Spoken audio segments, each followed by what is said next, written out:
Whew. Alright, welcome my friends to the official last video in which this is going to be my background, my studio. I don't know if you can see it back there, but things are disappearing from this apartment. Everything is just moving in the new place, and this is going to be my last video here, and I am happy, thrilled, and I can't believe that this is finally ending.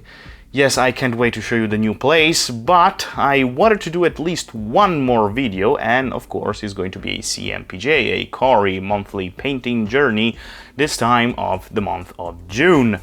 And I managed to paint a little bit of stuff, single units, single miniatures, but yet miniatures that I am proud and happy to show you, even though there is still room of improvement for some of the bits of this model. So let's get on. Let me show you what I have painted this month, so then you can tell me down in the comment what you think about the model that I've painted, and maybe give me some advice on my paint job, on what should I do, what do you think it would look better on this miniature.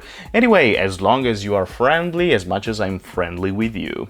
So, what did I paint this month? Let's start with the most easy and quick way to just go through, which is the Demogorgon. And the reason is that I have made a video, actually it was the video before this one that I have uploaded, which I failed miserably on the uploading because it was meant to be uploaded on Friday, and of course I managed to fuck that up and uploaded it on Saturday, because I thought that I have uploaded, but instead I have just saved the settings of the video so that the video was unlisted and not actually published. So yay, I've missed the day of Stranger Things Part 2 coming out, but yet I managed to still upload it the next day, and everything was going fine, is going fine, I think.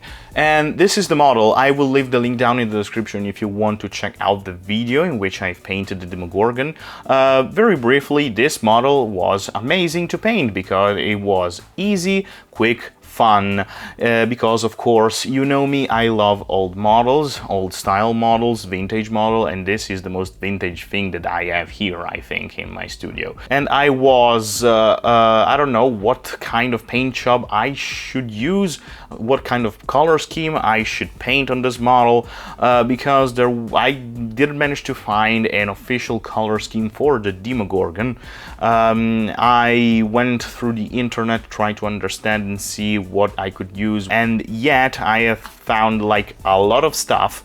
Everybody gives his own interpretation of the color scheme of the Demogorgon, and so I decided, alright, let's just go to the manufacturer website and see what kind of paint scheme they have used. And there were two. One was this one, and the other one was a greenish red color scheme that made the Demogorgon look more like a lizard instead of a baboon. Because down in the comments, one of you lovely friends of mine have pointed out that the Demogorgon does have two heads, which are baboon's head. I didn't know actually that, and that's a cool thing. I have to keep that in mind. The only thing that I don't like about this paint job are the eyes, because I think that I could have painted them better. I don't know, they're not bad, they are not actually very good as much as I would like them to be. This is one of those situations in which I think there is still room for improvement, but yet they're not bad. Again, they came out pretty nice, but I think that I could have done better. Let me know down in the comment what you think. I don't know, I still have to work a little bit on my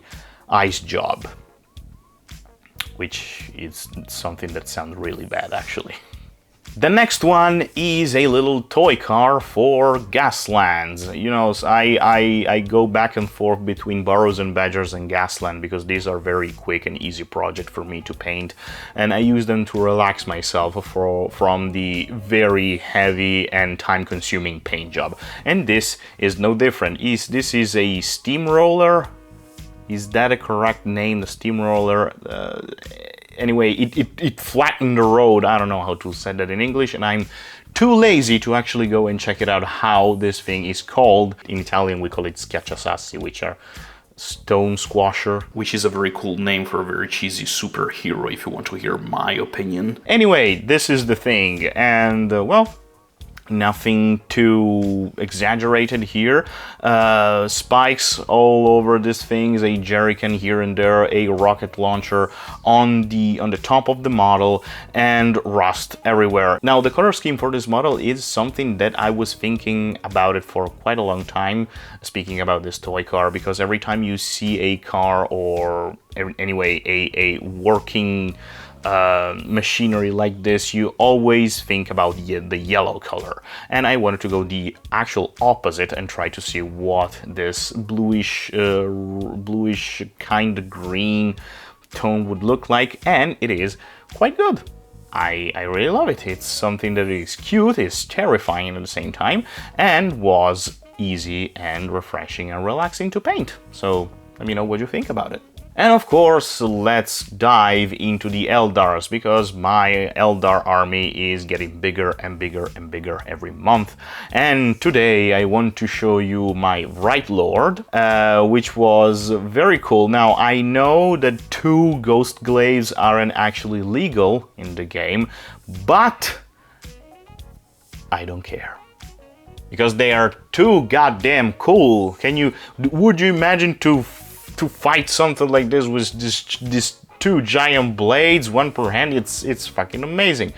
And I don't care if it is not WYSIWYG. I decided to glue 2 ghost glaive on him and converted him a little bit, and this is the final result. And I also wanted to try a different kind of technique, because I don't know if in the video you can see it, but if you look closely to the blades, you see that the pattern is not actually something that can be painted. I mean, you can, but it's going to be a horrifying nightmare trying to paint something like this. Those that you see are nail flakes. Now, I took inspiration from a video of Midwinter Minis. I will leave the link down in the description of the video if you want to check it out.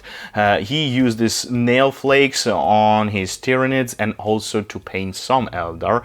And the effect is so freaking cool that I absolutely want to try that when I had the occasion, and this was the time, because I don't want my Eldars with a color scheme like this to have some boring blades and spears like silver and gold with different tones of it. I want something to be very alien, and this is exactly what I was looking for.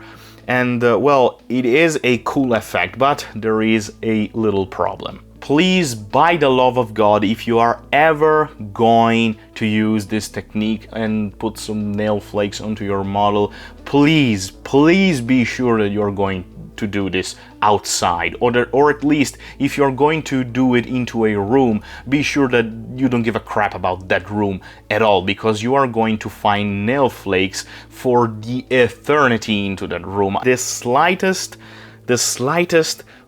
sprinkle of wind, even breathing, make them fly all over the room. And still to this day, I've done this like 3 weeks ago, and I still find nail flakes all over my house. It is a nightmare, and please do it outside. But if you ignore this little uncomfortably side effect, the result is pretty cool. So I think you should try it. Just be careful, alright? Because it was an awful experience, and now I will do it in a more safe space with no wind. Try to breathe with a mask on, because literally it was a nightmare. And last but not least, a autarch for my Eldars. And I already painted an autarch, but it was an autarch on foot. This time the autarch is on a jet bike, so this is a autarch Skyrunner. I know that you have noticed that the laser lance, it's not actually really straight, because this is a finecast model. And no matter how many times I try to hit this model and try to reshape the lance, I cannot manage to make it straight. The lance is always going to be bent in some strange way, and after like the 100th times I've tried to solve this problem and failed miserably, I decided that this is how it's going to look. I don't care, and I don't understand why I still try to paint fine cast model instead of buying metal models and solving basically all of my problems. Well, actually, I know why, because metal models are hella expensive because you have to buy them on eBay instead of this fine cast crap. So, but yet, it is a very cool model. I hope that I don't have to paint fine cast anymore, but we both know that I will. So, well, hope that I don't have like a mental breakdown or something like that, and hope that it's not going to be too hard next time. So my friend, this is the end of the CMPJ for the month of June. Let me know down in the comments what you think about this model that I painted. Give me some advice if you feel that I need to do something better. Let me know down in the comment. Be kind to each other, be kind to me. And well, if you want to subscribe to my channel, if you want to see more videos, and also leave a like. And down in the description you will also find more links. One is for my Instagram and the other one is for my coffee. If you want to donate me $1, you don't have to, but if you want to support me, the link is down there in the description. Alright, the next video I hope is going to be in the new studio, and I hope that it's going to be to be uploaded very soon. Now I still have to move a lot of stuff around. I don't know, I hope that everything is going to be smooth, quick and easy, but I don't know, you will see. Stick around for more videos and I wish you the best. So my friends, thank you very much for staying with me. I'm Cory and I hope to see you the next time. Ciao, ciao. Boy, I'm melting here, it's too hot.